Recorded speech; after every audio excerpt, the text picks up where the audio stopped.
हम समझने की कोशिश कर रहे हैं कि लेस्ली हेजल्टन अपनी किताब फर्स्ट मुस्लिम में क्या कह रही है। This is our kind of हमारी कोशिश है कि हुजूर से नज़दीकी उसको किसी तरीके से हासिल करें, और एक तरीका उनमें से ये है, तो उम्मीद है कि हम इसमें कामयाब होंगे इंशाअल्लाह। तो हम पहला चैप्टर पढ़ रहे हैं अभी, और पहले चैप्टर का ये आखिरी पोर्शन है। मैं सोच रहा था कि पिछले सेशन में मुकम्मल हो जाएगा, पर हुआ नहीं। तो इंशाअल्लाह देखते हैं आज क्या होता है। भावनाओं में नहीं बहे तो मुकम्मल हो जाएगा बाकी अल्लाह जाने। तो कल हमने बात की थी, जो पिछला सेशन था उसमें, कि द हिस्टोरिकल प्रॉफिट सल्लल्लाहु अलैहि वसल्लम और हिस्टोरिकल जीसस, उसके बारे में हमने थोड़ी सी बात की थी। फिर ये कहते हैं कि कंजर्वेटिव इस्लामिक ट्रेडिशन मेंटेन्स कि हुजूर सल्लल्लाहु अलैहि वसल्लम was destined from start to be the messenger of Allah, कि यही उनका अंजाम था, यही होना था। ये एक डिवाइन अनफोल्डिंग है। तो हेजल्टन कहती है अगर ऐसा है तो there is no story of his life, तब फिर क्या ही बोले उनकी ज़िंदगी के बारे में, क्योंकि जो भी हुआ वो inevitable unfolding of the divine will है तब, और उसमें कोई तब कॉन्फ्लिक्ट नहीं है, कोई टेंशन नहीं है, ये जैसे होना था ये वैसा ही है। और कुछ पायस बिलीवर्स के लिए एनफ है इतनी सी बात। उनके लिए हुजूर की जो इनेट एक्सेप्शनलिज्म है, अलग होना, डिफरेंट होना, वो इट्स ए गिवन। और कोई बायोग्राफी वो कैसी लिखी गई है etcetera is irrelevant to them. लेकिन कुछ और के लिए ज़्यादा कॉम्पेलिंग क्या है ये नहीं कि मिरेकलस क्या है, उनके लिए ज़्यादा कॉम्पेलिंग, ज़्यादा इंटरेस्टिंग ये है कि इसमें ह्यूमन क्या है। फिर ये कहती हैं कि हुजूर की ज़िंदगी उन चंद ज़िंदगियों में से एक है जो हकीकी माने में ज़्यादा ड्रामेटिक है दैन ड्रामेटिक मामले में दैट मीन्स जब इसको लेजेंडरी बनाया जाता है, मिरेकुलस बनाया जाता है, उससे ज़्यादा मिरेकुलस और लेजेंडरी ये तब है जब इसको एक इंसान की ज़िंदगी की तरह प्रेजेंट किया जाए। इनफैक्ट जितना कम हम मिरेकुलस की बात करेंगे उतनी एक्स्ट्रा ऑर्डिनरी उनकी ज़िंदगी बन जाती है। जब उनकी ज़िंदगी को हम एज ए ह्यूमन लाइफ देखते हैं, इट बिकम्स इवन ग्रैंडर, इसका ग्रैंड्योर और इंक्रीज हो जाता है, and precisely because it is human, to the extent कि उनकी ज़िंदगी को सही मायने में लेजेंडरी ही कहा जा सकता है। Without invoking legends his life becomes legendary. ये जो सेकंड हाफ में इन्होंने बात की, पहले हाफ में कहा कि कंजर्वेटिव मुस्लिम्स, उनके लिए ये इनएविटेबल है। दूसरे हाफ में जो इन्होंने बात कही ना कि उनकी लाइफ बिकम्स लेजेंडरी, ये kind of helps us understand कि why would conservative Muslims, it's not actually conservative Muslims, it's Muslims as such as a whole. Okay, इसको भी समझते हैं कि why would we call conservative Muslims just Muslims and other Muslims we would have to call some other name. So there are three terms on the table. One is conservative Muslim, another is Muslim, another is modernist Muslim. और terms को apply कैसे किया जाता है, देखिए, एक relativistic scene में अगर मॉडर्निस्ट मुस्लिम मुस्लिम है तो दूसरा कंजर्वेटिव मुस्लिम हो गया। तब अगर कंजर्वेटिव मुस्लिम मुस्लिम है तो फिर मॉडर्निस्ट मुस्लिम मॉडर्न मुस्लिम हो गया।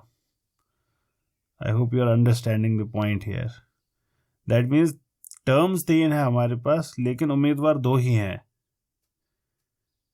एक जिसको कंजर्वेटिव मुस्लिम कहा जाता है, एक जिसको मॉडर्न मुस्लिम कहा जाता है, मॉडर्निस्ट मुस्लिम कहा जाता है। ये दो ही टर्म्स है।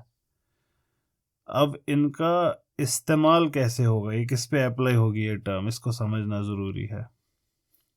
क्यों है ज़रूरी? क्योंकि once you clearly identify your terms it is easy to talk. Voltaire कहते थे मेरे से बहस करनी है, डिफाइन योर टर्म्स फर्स्ट।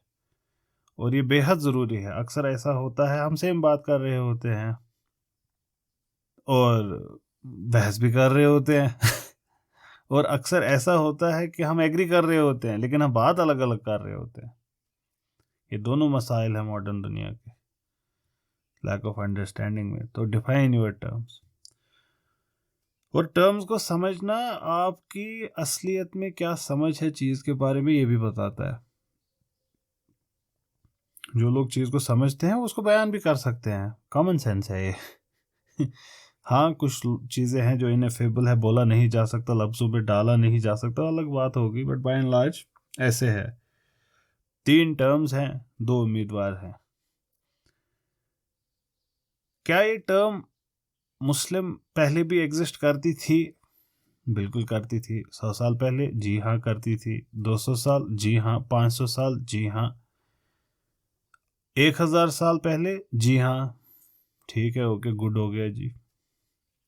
इसका कोई रेफरेंट रहा होगा अगर ये टर्म यूज हो रही थी? जैसे क्या ये term TTYL, BRB, G2G, LOL, क्या ये टर्म्स 1228 में एग्जिस्ट करती थी? नहीं करती थी। क्यों नहीं करती थी? क्योंकि रेफरेंट ही नहीं था कुछ जिसको ये रेफर कर सके। मोबाइल फोन, ये टर्म एग्जिस्ट करती थी 485 ईस्वी में? नहीं करती थी। क्यों नहीं करती थी? क्योंकि रेफरेंट ही नहीं था कुछ। सिमिलरली ऐसी बहुत सारी टर्म्स है, इंटरनेट है, फेसबुक है, ये जो टर्म्स हैं इनका कोई रेफरेंट ही नहीं था तो टर्म्स भी नहीं एग्जिस्ट कर रही थी। Usually 99% of the times whatever terms are used has a referent, a physical ज़ाहिरी दुनिया वाला रेफरेंट। अदरवाइज सभी टर्म्स का कुछ ना कुछ रेफरेंट होता ही है, टू विच इट रेफर्स। तो मुस्लिम टर्म एग्जिस्ट करती थी, इसका रेफरेंट भी रहा होगा। ठीक, ये हमारी पहली 2 प्रीमिसेस होगी। पहली premise, the term existed. How do we know? Empirical evidence. किताब खोल ले, आज से 1000 साल पहले टर्म एग्जिस्ट करेगी। दूसरा, क्या इसका रेफरेंट था कोई? क्या दुनिया में कोई ऐसा था जिसको मुस्लिम कहा जाता था? बिल्कुल था। कुछ लोग थे जिनको मुस्लिम कहते थे, अच्छे थे, बुरे थे, सही थे, गलत थे, हमारा इस वक्त मुद्दा मकसद नहीं है। कुछ लोग थे जिनको मुस्लिम कहा जाता था। अच्छा, अब इसके आगे लॉजिक 2 तरीके से प्रोसीड कर सकता है। पहला, हमारे पास कैंडिडेट कितने हैं? सर हमारे पास 2 कैंडिडेट हैं। इनमें से दोनों उस वक्त एग्जिस्ट करते थे जिस वक्त ये रेफरेंट एग्जिस्ट करता था? नहीं सर, दोनों नहीं करते थे। कौन नहीं करता था? सर ये मॉडर्न मुस्लिम, ये तब एग्जिस्ट नहीं करता था। कंक्लूजन, जो एग्जिस्ट करता था वो मुस्लिम है। ठीक, so the conservative Muslim is true Muslim. दूसरा तरीका इसी लॉजिक को करने का, तो बीच वाला स्टेप रिमूव कर दिया और डायरेक्टली ये बोल दिया जो उस वक्त जिसके लिए ये टर्म थी उसी पे आज भी अप्लाई होगी। Otherwise, you would fall into what is called conversion by definition. We don't want to do that. Conversion by definition क्या होता है कि किसी को भी डेफिनेशन ही चेंज करके वो डेफिनेशन उस पर अप्लाई कर देना। जैसे दज्जाल, उसके माथे पे लिखा है कुफर, माथे पे लिखा है कुफर, लेकिन कुफर का ही नाम रख दो इस्लाम, तो दज्जाल मुस्लिम हो गया। Conversion by definition. So the term proper when used has to refer to conservative Muslims. So there is no need to add conservative behind it. This is what it has referred to. Muslims understand it like this. But many modern Muslims dispute. ऐसे कहा जा सकता है। तो यहाँ पे भी ये समझना ज़रूरी है। ये मैं आपसे क्यों कह रहा हूँ? इसकी क्या यूटिलिटी है? इसकी कोई ज़्यादा यूटिलिटी ऐसे ज़ाहिरी नहीं है, ये बोलने की कोई इतनी इम्पोर्टेंस नहीं है। दो चीज़ें मैं कर रहा हूँ ये आपको बोल के।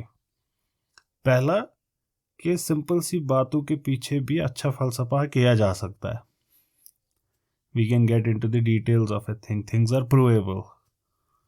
बट उससे ज़्यादा इम्पोर्टेंट मैं आपको आपके सामने ये पेश करना चाहता था कि जब भी कोई रीडिंग होती है ना, तो उसके साथ साथ what is called passive learning वो भी हो रही होती है।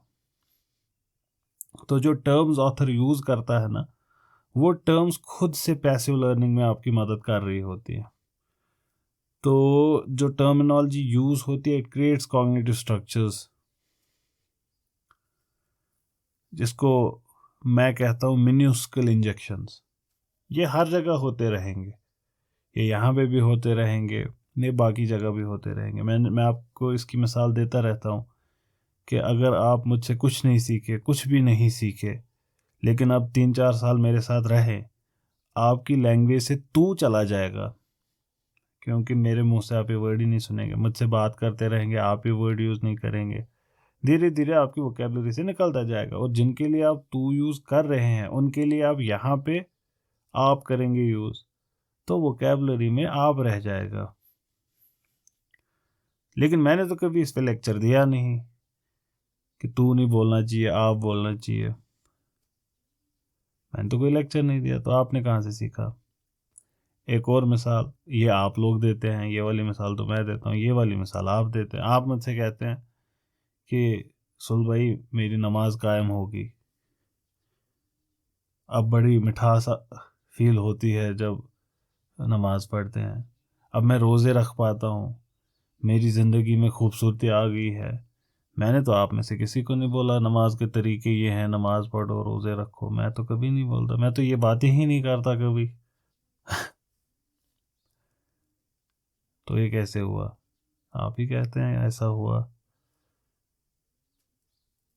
तो इसे कहते हैं पैसिव लर्निंग। ये होता रहता है। इसीलिए not just how the teachers are, माहौल भी कैसा है ये भी मैटर करता है। स्कूल का हवा कैसी है, फिज़ा कैसी है, ये बहुत मैटर करता है। तो किताबों की भी अपनी फ़िज़ा होती है, उसमें कैसी वोकेबलरी होगी। इसीलिए मुस्लिम ऑथर्स की राइटिंग्स में हायरार्की दिखती है। अंग्रेज़ी में लिखने में बड़ा डिफ़िकल्ट होता है उनको कि कैसे आप और तुम का डिफ्रेंशिएट करें। ये मुश्किल आ जाती है अंग्रेज़ी में, उर्दू में आसान हो जाता है। तो यहाँ पे भी ये समझना ज़रूरी है। कॉन्जर्वेटिव इस्लामिक ट्रेडिशन, एक वेस्टर्न माइंड जब इसको पढ़ेगा और मॉडर्न मुस्लिम भी जब इसको पढ़ेगा, ये ऑलरेडी नेगेटिव फ़िज़ा क्रिएट कर देगा उसके माइंड में कि मुसलमानों का एक एक्सट्रीम तबका, एक छोटा सा गिरोह जो कि गलत है, वो ऐसे देखना चाहता है। उस गिरोह का नाम बोलकर, उसका नाम इन्वोक करके वो फिज़ा ऑलरेडी क्रिएट की गई, जबकि टेक्स्ट खुद में न्यूट्रल है। ये डिलिबरेटली भी किया जाता है, ये ज़रूरी नहीं कि डिलिबरेट भी हो। ये we fall into this pitfall. An intelligent writer knows how to use all of these. इनको कहते हैं, यही रेटरिक का हिस्सा है। एक इंटेलिजेंट पर्सन नोज कि मैं इसको कैसे इस्तेमाल करूं। जैसे आप मूवी बना रहे हैं, आपने 100 साल मूवियां बनाई, आपने जो भी मूवी बनाई उसमें आपने, जब से फॉर एग्जांपल एक विलन का रोल है, विलन का रोल है बुरे आदमी का, मर्डरर का, या कोई चोरी कर रहा है दुकान से, या कोई रिश्वतखोर है, या कोई हाईवे रॉबरर है, या ईव टीजर है कोई। अब ये कैरेक्टर बनाया जा सकता है, मूवी में होते हैं ऐसे कैरेक्टर्स, तो इसमें कोई हर्ज नहीं है। लेकिन इसका नाम रख दिया अब्दुल, ठीक है। अगली मूवी कोई और आपने बनाई, उस मूवी में इसका नाम रख दिया से अदनान। अगली मूवी आई, उसमें इसका नाम रख दिया शाकिर। ऐसे ही हुआ। कैरेक्टर ऐसा हो सकता है, मुस्लिम कैरेक्टर भी ऐसा हो सकता है, इसमें भी कोई हर्ज नहीं है। There are lot of Muslims who commit crimes, lot of Muslims. तो गलती क्या है तब इस सब में? गलती कोई नहीं है इसमें अपेरेंटली तो, लेकिन ये करेगा क्या? एक को रिलेशन डेवलप, बैड मुस्लिम, बैड मुस्लिम, बैड मुस्लिम. अब I don't have to invoke bad, I only have to invoke Muslim. Bad would be invoked itself. So this is what Fiza does. किसी भी चीज़ के ऑरा क्या है, इसके नज़दीक तरीन टर्म हमारे ट्रेडिशन में रहा है तासीर. चीज़ों का तासीर होता है, हर चीज़ का तासीर होता है. तो यहाँ पे भी ऐसा है. तो जब एक वेस्टर्नर इसको पढ़ेगा, वो यहाँ पे ही पहली लाइन में ही conservative Islamic tradition maintains that Muhammad was destined from the start. That means this is wrong. ये गलत है. वो खुद से इन्वोक हो गया. क्यों? क्योंकि 9/11 कॉन्जर्वेटिव मुस्लिम्स ने किया. कॉन्जर्वेटिव मुस्लिम्स बुरे हैं. इसराइल से दुश्मनी कॉन्जर्वेटिव मुस्लिम्स को है. कॉन्जर्वेटिव मुस्लिम्स बुरे हैं. ऑनर किलिंग्स कॉन्जर्वेटिव मुस्लिम करते. कॉन्जर्वेटिव मुस्लिम्स बुरे हैं. ठीक. औरतों को हुकूक कॉन्जर्वेटिव मुस्लिम नहीं देते. कॉन्जर्वेटिव मुस्लिम्स बुरे हैं. ठीक. मजहबी तासुब रखते हैं कॉन्जर्वेटिव मुस्लिम्स बुरे हैं. ठीक. टेररिज्म करते हैं कॉन्जर्वेटिव मुस्लिम्स बुरे हैं. हैंडशेक नहीं करते, विश नहीं करते हमारे बड़े दिनों पे, हमें दोस्तियां मेंटेन नहीं करते. ये सारी चीज़ें कॉन्जर्वेटिव मुस्लिम करते हैं. कॉन्जर्वेटिव मुस्लिम बुरे हैं. ठीक. Train bombing, embassy bombing conservative Muslims नहीं, कॉन्जर्वेटिव मुस्लिम्स बुरे हैं. ISIS, तालिबान, अल शबाब एट्सेट्रा कॉन्जर्वेटिव मुस्लिम्स हैं. कॉन्जर्वेटिव मुस्लिम्स बुरे हैं. अब ये बोलने की ज़रूरत नहीं है आगे. अब जब उसके सामने सिर्फ कॉन्जर्वेटिव मुस्लिम बोल दिया गया, दैट मीन्स बुरे मुस्लिम्स मेंटेन करते हैं कि हुजूर पहले दिन से ही पैगंबर बनने वाले थे. तो बुरे मुसलमानों का ये मानना गलत होगा. और फिर अब पढ़े इस लाइन को. अगर ऐसा है तो फिर उनकी जिंदगी में रहा ही क्या? अब ये लाइन का मीनिंग चेंज हो जाएगा. In the minds of a person who already has, इसको कहते हैं हर्मेन्यूटिक्स एटसेट्रा में, टेक्सचुअल इंटरप्रिटेशंस की दुनिया में कहते हैं words have a denotation and A connotation. Denotation के माने हुए, व्हाट डज इट डिनोट? यहाँ पे conservative Muslim denotes simply a Muslim Islamic tradition, that's all. मुसलमानों का मानना है ऐसा है. That's what it denotes. अगर लेस्ली हेजल्टन को भी push on this point, she might say कि no, I'm talking just about normal Muslims. But that's not what the term connotes. Connotation is something different. Denotation is exact referent क्या है इसका. Connotation मतलब उस पे आपने values क्या ascribe कर रखी है. जैसे फॉर एग्जाम्पल, आप किसी शख्स को गुस्से में गाली देते हैं, आप उसको बोलते हैं कुत्ते जैसा इंसान है ये. तो अगर इसकी डिनोटेशन देखें तो जिस इंसान को के बारे में ये कहा गया, उसको आपने कंपेयर किया with a dog. That's all you did. And you are factually incorrect. He is not like a dog. He doesn't look like a dog. Isn't four-pedaled, doesn't bark. और फिर आप ये भी आर्ग्यू कर सकते हैं dogs are loyal, he is also loyal. Dogs defend their territory, he also defends his territory. But no one would accept this explanation. Everyone would understand आपने उसको क्या बोला. क्यों? Because even though that's what the term dog denotes, but when it is used like this, it connotes something else. Connotation ऐसे होता है. Racism में भी ऐसे ही होता है. पीपल से ये काला इंसान, और फिर वो उसको डिफेंड भी करने लगेंगे. डिफेंड कैसे करेंगे? बोलेंगे is he not black in complexion? Yes he is. तो व्हाट रॉन्ग डिड आई से व्हेन आई सेड ये काला? Wrong were the connotations. That's not what you meant. You meant something else. So denotation and same when you say baniya, you are not actually talking about his profession. You are talking about his habit. So these are connotations associated with words. Conservative के साथ भी ऐसा ही है, at least in the western tradition. Conservative का मतलब कट्टर, जो कि हकीकत नहीं है। ये जो पोजीशन है ये सभी मुसलमानों की है, ये सभी मुसलमानों की पोजीशन है। तो ये चीज़ मालूम होने के बाद चीज़ों को समझना आसान हो जाता है फ्यूचर में। अब फिर ये खुद भी कहते हैं कि इनकी ज़िंदगी इतनी एक्स्ट्राऑर्डिनरी है कि वो खुद लेजेंडरी कहलाने की हकदार है। और हुजूर की ज़िंदगी को as a human life present करना ऐसा ही करते हैं मुस्लिम्स, क्योंकि मुसलमानों की यहाँ ये रिवायत पहले दिन से रही है, the profit is a human. कोई इससे आगे नहीं बढ़ता, न कोई मुसलमान का ग्रुप अभी तक नहीं निकला है जिन्होंने अल्लाह ताला का दर्जा दिया हो नाउज़ुबिल्लाह हुजूर को, a human, but a human par excellence. तो उनकी ज़िंदगी में जब हम ह्यूमैनिटी देखते हैं, उस ह्यूमैनिटी में हम देखते हैं एग्जाम्पलरी एग्जाम्पल का ज़ुहूर, and we see how divine will unfolded in him, through him. We are mesmerized. So the effect is same, the process is same, the psychological state is different. That means we also present it as a human life. Leslie Hazelton also wants to present it as a human life.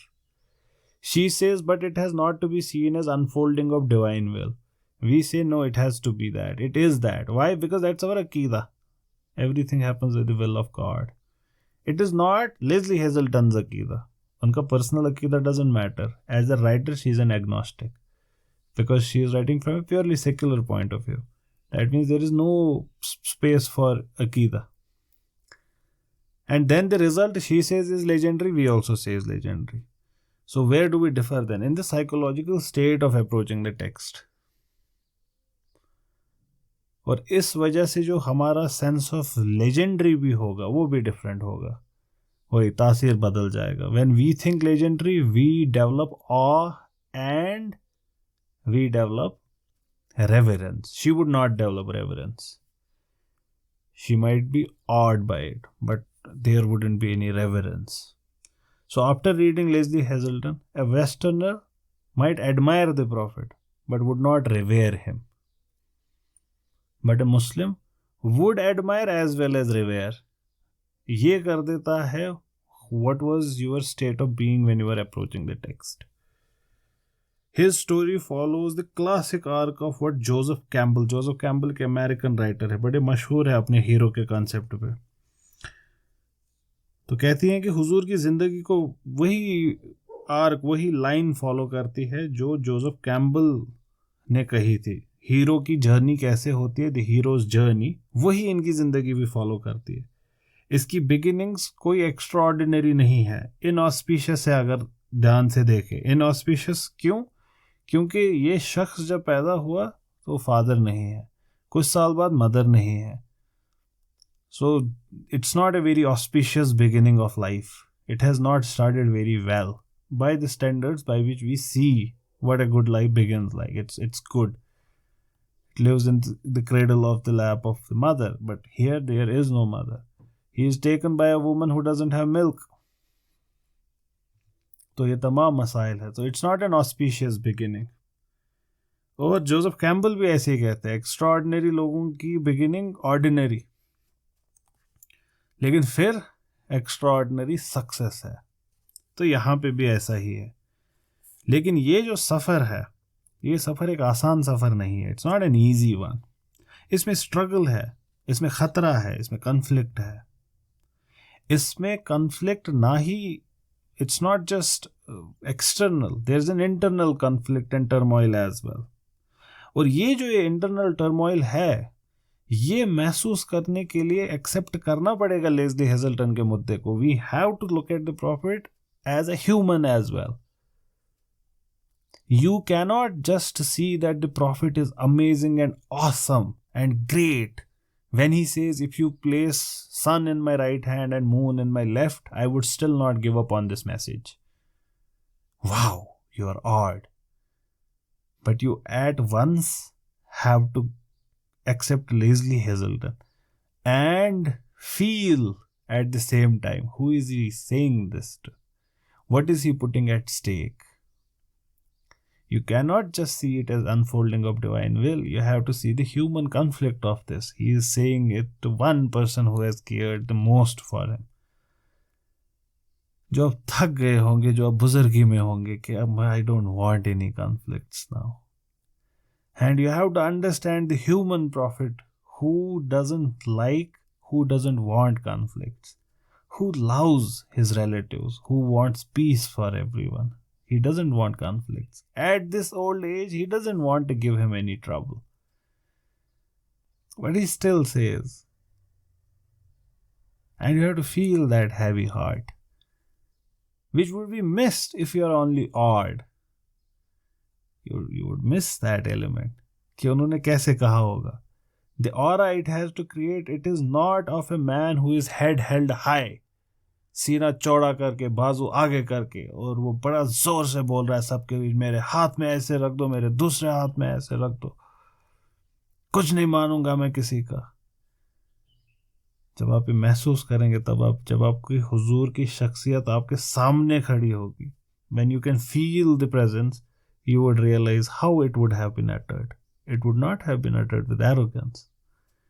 It would have been uttered with head falling down.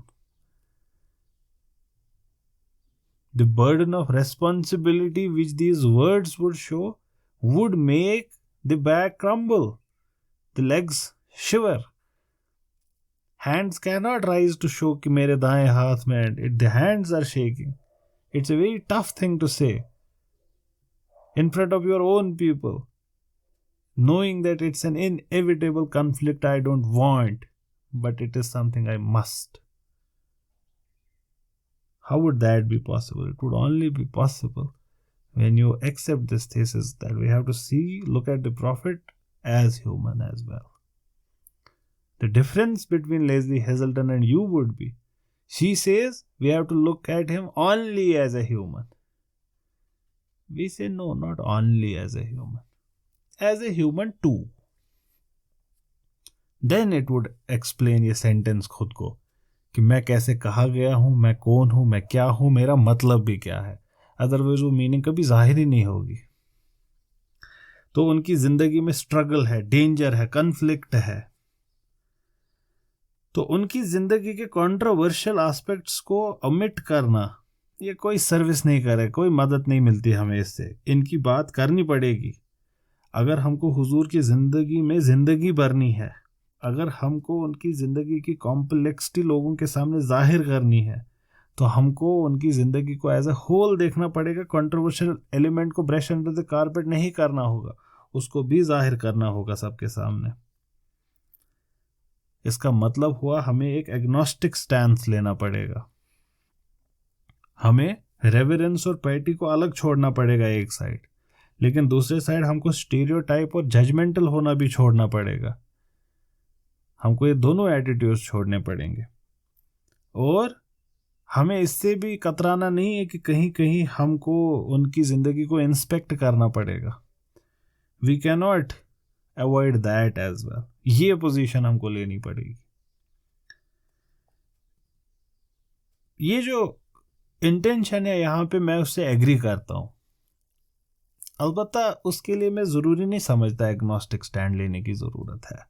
I can understand इनके culture में और इनके यहाँ ये बात कहना सही है. आप सोचें ना, आप उन लोगों से कह रहे हैं जिनका व्यू डेवलप हुआ है of Muslims through the lens of crusades. Muslim is equal to दुश्मन, तब भी, आज भी, फ्यूचर में भी. Muslim is equal to threat to our civilization. उनसे कह रही है ये the most revered among Muslims, the first Muslim. ये उनसे कह रही हैं कि ठीक है तुम उनको रिवेयर ना करो, तुम पायस भी, पाइटी के साथ भी ना देखो, लेकिन तुम अपने प्रेजुडिस भी छोड़ दो. ये उनसे कह रही हैं, तो सही बात कह रही हैं. हम भी यही शायद कहेंगे उनसे. कि ठीक है, okay, you don't love the profit, don't love him, you don't respect the profit, don't respect, but at least give him a chance. यही बोलेंगे ना आप उनसे क्या बोलेंगे? आप उनसे बोलेंगे ठीक है, ठीक है, वी एक्सेप्ट आपका जो मुद्दा है, your experience with Islam, okay, I get it, now let's be neutral, you don't want to respect, okay, we will not respect, but what I want, you don't not disrespect, let's first talk, उसके बाद देखें। आप भी यही कहेंगे ना? तो Lesley Hazleton isn't wrong, I think here, at least in her intentions, I feel. But how would we say it? अगर एग्नोस्टिक स्टांस नेसेसरी है इस चीज को हासिल करने के लिए, और ये चीज हासिल करना मैं भी कह रहा हूं कि जरूरी है, तो एग्नोस्टिक स्टांस के बिना कैसे किया जा सकता है? आई थिंक एग्नोस्टिक स्टांस से बेहतर जो बात इन्होंने पहले की थी वो है, वो हो गया empathy. You have to be empathetic towards the prophet सल्लल्लाहु अलैहि वसल्लम, you have to feel his life. Once you feel him, यही ये जो मौका है, राइट हैंड में सन, लेफ्ट हैंड में मून, इसको महसूस करें, इस पे डिवेल करें, dwell on it, think about it, feel it, keep the aura, the tension around it, how would it have been said, what kind of person was saying it, to whom was it being said, what could have been the pitch of the voice, the tempo, the loudness. That itself would do this, what an agnostic stance does. It means finding the very human narrative of a man navigating between idealism and pragmatism, faith and politics, non-violence and violence, the pitfalls of acclaim as well as the perils of rejection. Aristotle कहते हैं दो extremes के बीच का होता है सही रास्ता, so you have to reject both extremes. और फिर एरिस्टोटल कहते हैं ये दोनों एक्सट्रीम्स को रिजेक्ट करना हर बारी कंसिस्टेंटली ओवर टाइम और हमेशा मिडिल पाथ पे रहना ये आसान नहीं है। इस वजह से वर्चुओसिटी और वर्चूज की इज्जत करनी चाहिए, क्योंकि इसको हासिल करना नामुमकिन है, मुश्किल है। तो जो काम हमसे कहा जा रहा है लेस्ली हेजल्टन कि आइडियलिज्म और प्रैग्मेटिज्म, इसीलिए मैं आपसे कहता हूं कि one of the ways in which you can check whether you are going right, when the extremist calls you pacifist, the pacifist calls you extremist, means you are going right. When the left wingers call you right wingers, right wingers call you left wingers, you are going right, आप सही रास्ते पे जा रहे हैं। जब जो भी एक्सट्रीम पोजीशंस पे हैं वो आपको डिसोन कर रहे हैं, आपको कॉन्जर्वेटिव्स कह रहे हैं फेमिनिस्ट, फेमिनिस्ट कह रहा है कॉन्जर्वेटिव, आपको मॉडर्निस्ट कह रहा है ट्रेडिशनलिस्ट, ट्रेडिशनलिस्ट कह रहा है मॉडर्निस्ट, आप सही जा रहे हैं। पढ़े लिखे आपको अनपढ़ मानते हैं, अनपढ़ आपको ज़्यादा पढ़ा लिखा मानते हैं, यू आर गोइंग राइट। क्यों? क्योंकि यही एक प्रैक्टिकल तरीका है इसको समझने का कि आप बीच में हैं कहीं पे। तो आइडियलिस्ट बोलेगा ये ज़्यादा प्रैग्मेटिक है, ऐसे नहीं वर्क करता, theory is very important. Practical पे जो सिर्फ ध्यान देता है वो बोलता है ये आइडियलिस्ट है, सिर्फ ये फिलॉसफी करेगा बस। दैट मीन्स आप सही जा रहे हैं। पीपल ऑफ फेथ आपसे कहेंगे कि पॉलिटिक्स में नहीं चलता ये, it requires sometimes certain maneuvers which might not be allowed by people of faith। और फेथ वाले बोले आपको कि ये ज्यादा पॉलिटिक्स करता है। नॉन वायलेंट बोले कि ये वायलेंट है, वायलेंट वाले बोले तो नॉन वायलेंट है। ऐसे ही वो पिटफॉल जो एक्लेम के साथ आते हैं उनको भी अवॉइड करना है, और जब आप किसी को रिजेक्ट ही करें उस पोजीशन को भी ये करना है। और ये जितना मुश्किल है उतना ही मुश्किल हो जाता है उस शख्स के लिए जो खुद अच्छा नहीं है हुजूर की जिंदगी को समझना। A person whose own state is not very good, who himself is not at the center, whose soul has already inclined to one position, whose tongue has already inclined to one position. It is difficult for him to make sense of the prophetic life, sallallahu alaihi wasallam. Very difficult for him. And that's why people who are good before the Prophet are good after him. It's usually the case. And the pivotal point of his life is undoubtedly that night we started our discussion with. That night on Mount Jabal Noor, the mountain of light. वहाँ पे था where he stepped into what many would call his destiny. तभी उसको लैलतुल कद्र कहते हैं, the night of power. खैर मिन अल्फ शहर. और ये हकीकत भी है कि this is where he becomes what he becomes. That's where he steps into history. Leslie Hazelton कहती है, saying that this is where he steps into history can also be misleading. क्योंकि इससे ऐसा महसूस होता है कि his story belongs to the stories of history, past. जबकि इनकी जिंदगी ऐसी है कि ये इस वक्त भी इक्वल इम्पैक्ट रख रही है. It is considered a matter as much of current events as it is of history. So what happened then on that mountain, in that cave? It is an integral part of what is still happening. आज भी जो हो रहा है उस event के repercussions हैं. ये एक मेजर फैक्टर है. हमारे वक्त के पॉलिटिक्स और हमारे वक्त का मजहब, इनकी जो इंटरसेक्शन भी है, उसको समझने के लिए हमको हमारे लिए ज़रूरी है कि वहाँ क्या हुआ उस दिन. Who is it that it is happening to?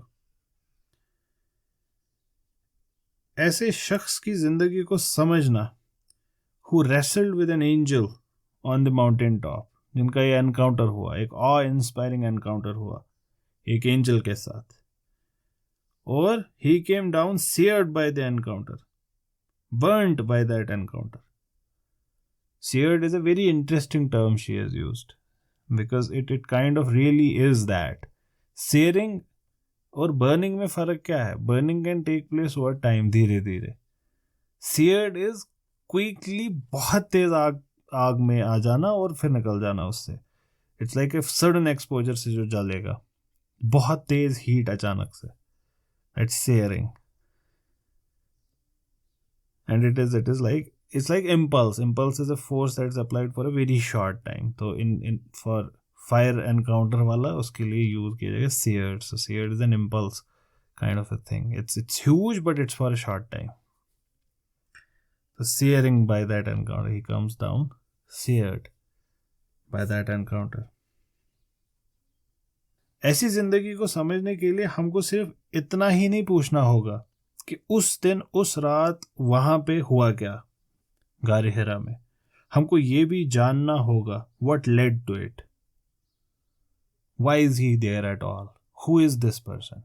ये शख्स है कौन और वो वहां पे कर क्या रहा है, वहां है ही क्यों वो. And once we understand why is he there, we might be able to understand what's happening to him. And then we might be able to understand what happens after him, so that we understand what's happening right now. Especially since legends हमको क्या भी बोले, the signs are not very promising. ये जो जिंदगी शुरू हुई है, इसके हालात बहुत promising नहीं है. ये doubly orphan child है. यहाँ पे social justice नहीं है इस सोसाइटी में. बुराइयां, सुपरस्टिशन, डिवीजन, जंग, इसके बीच ये शख्स आया है. If at all, he is the most unlikely candidate for prophethood, since whatever stars he was born under, they seem anything but auspicious. Again, we have to ask, why would she say this? The unlikely candidate for prophethood. इसके लिए we might have to look at Judeo-Christian tradition of prophethood. Who are the prophets there? They are kings. When they are born, there are stars and all of these things, and there is grandeur taking place. At least that's what their tradition says. Whether it did take place or not is a topic for other day. Some of them are outrightly sons of kings. The lineages of kings are born at auspicious timings. Goods happen when they are born. But it's different here. This is an orphan, taken care of by the Bedouins. His mother is no more there when he reaches the age जिसमें इंसान पहचान पाता है सबको, याद रख पाता है. He doesn't. Mother is not there at that point. Grandfather is soon to leave him. His uncle is going to leave him. The wife, she is also going to leave him at one point. They all pass away one by one. He is very saddened by his wife's death, Hazrat Khadija's. He was very saddened by it. Whatever he had built, he sees crumbling down in front of his eyes in the first decade of his prophethood. That the only solution he sees is fleeing from the place. So, whatever stars he is born under, they seem anything but auspicious. We would need to understand this person and his life. And that we would do in the next session. Inshallah, we would start from the very beginning of his life. So this ends our first chapter. We'll start with chapter 2, where the biography proper starts. Thanks for being here. Assalamu alaikum.